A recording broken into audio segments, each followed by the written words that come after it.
Nice to meet you. I'm Jamie. I'm the CEO and co-founder of Vitally. I'm going to talk about differentiated customer success, building a customer success process that fuels sales and beats competitors. I think that there's a lot of sort of isolated thoughts, narrow thoughts on customer success out there about it being something simply post-sale, something focused on the customer success with the product for them experiencing value. And we're going to kind of talk about it in a little bit of a different lens.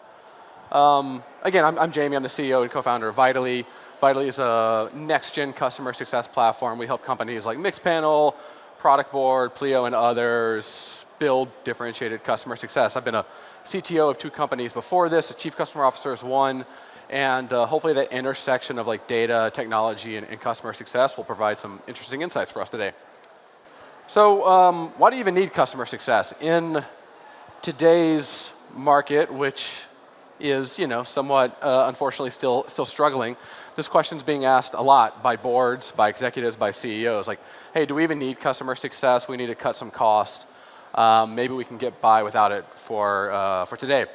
And I mean, there's a lot of reasons you need customer success. Again, we'll touch on some of those, but it all kind of boils down to the fact that like people, the buyers, and products are imperfect. And customer success, I look at them as like the middle sort of like layer between the product and the customer. They're there to sort of like resolve both of those imperfections, the buyer's imperfections and the product's imperfections, so that the customer is still successful with the product, so that they still experience the value that they wanted to see when they made the purchase. Because if products were perfect, you would not, in theory, maybe need customer success. Like the product would be perfectly intuitive. It would provide a seamless onboarding process. The customer would have no difficulty getting the value that they wanted to get. You would have almost no need for any post-sales process support and everything else if the product was perfect. Now, if buyers were perfect, they would just persevere with imperfect products. They would forgive the imperfections.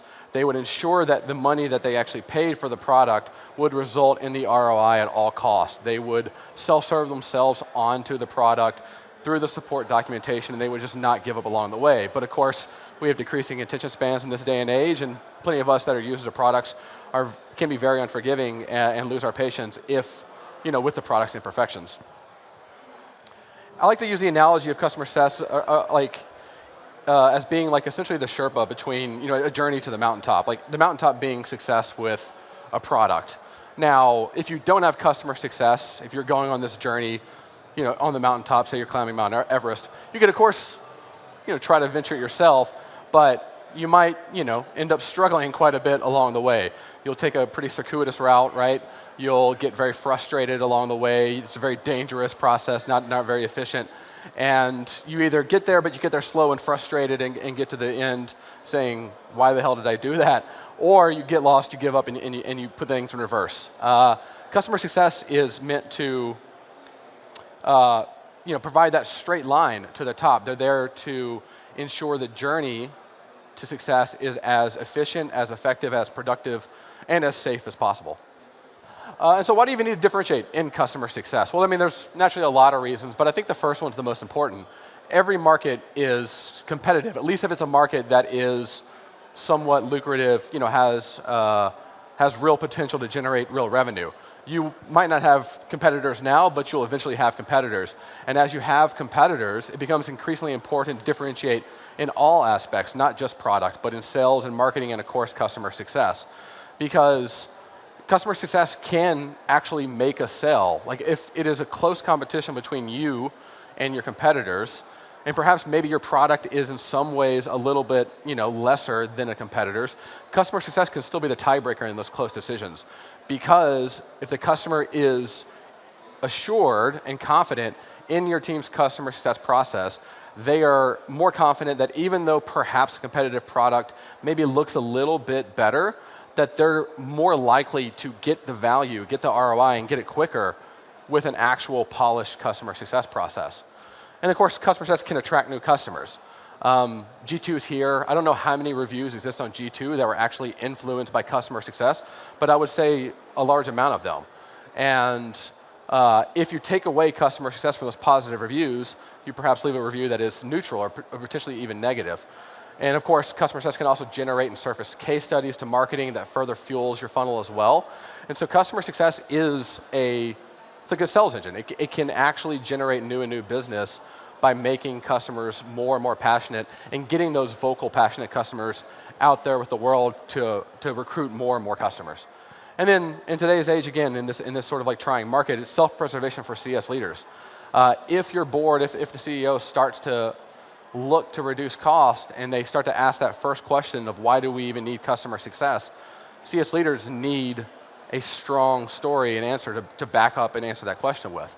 And if you're not differentiated, if you can't easily prove your value as a CS leader, you can't actually prove how differentiated you are, how you're impacting sales, how you're actually retaining and ensuring that churn is low, then you do leave yourself a little bit more vulnerable in these trying times. So how do you even differentiate in customer success? We're going to cover a few of these areas here. This is, of course, not exhaustive, but should provide a good framework for us to build off of. One area, and I think, again, this is a very common misconception in customer success. Customer success actually starts during the sale. Customer success needs to be in the sales process for the most part. Now, naturally, if you're self-serve, if you're a lower price point, you're running a much more like streamlined buyer's like process, you can probably get by without it, although you're probably still somewhat marketing at the very least the post-sales process in more like scalable formats. But if you are running a sales-heavy process, the CSM and the CS leader, they need to be in the sales process. They need to be selling that confidence, that journey to the mountaintop, and selling how it's going to be a safe, streamlined, efficient journey.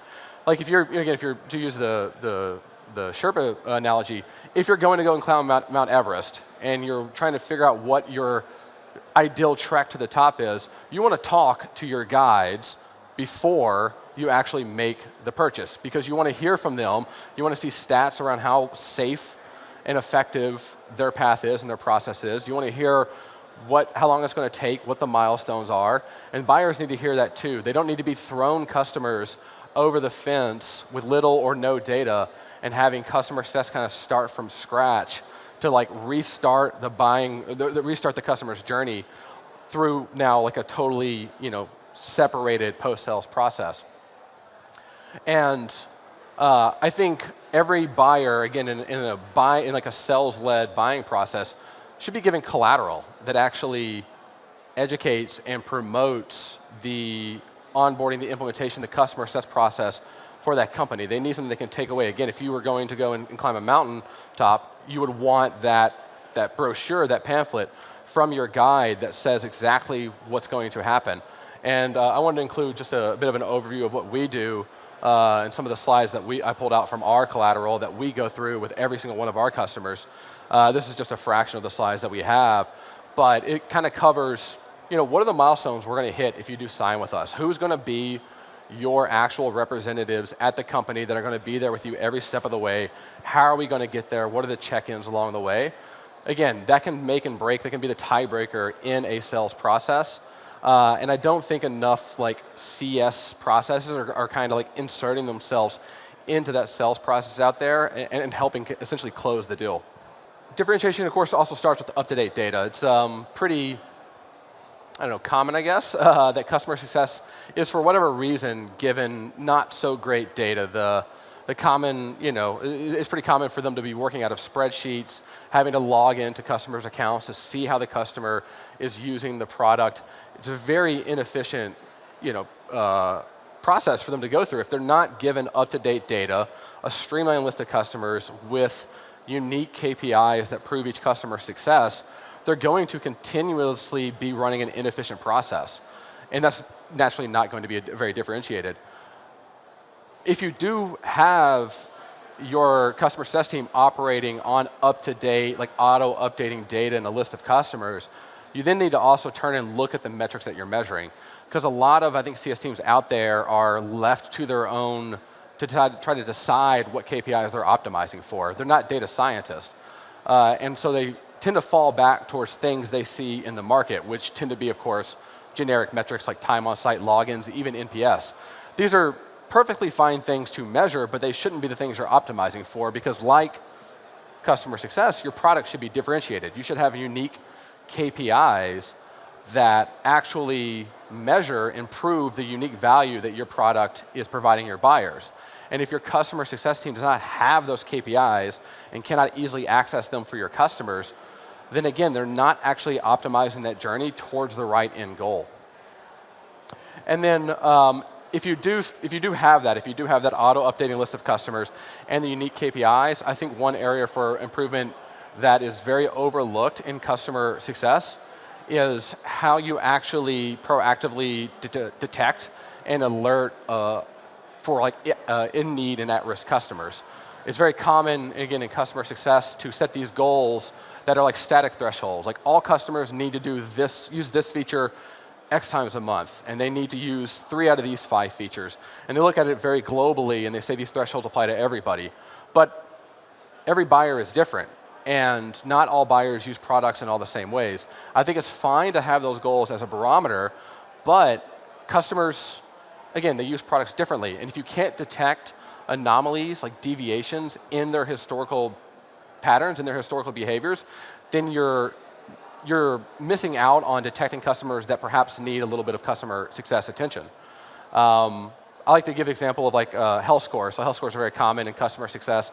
If your health score is on a 0 to 10 scale, and let's say a customer has a score of 8, seems pretty good.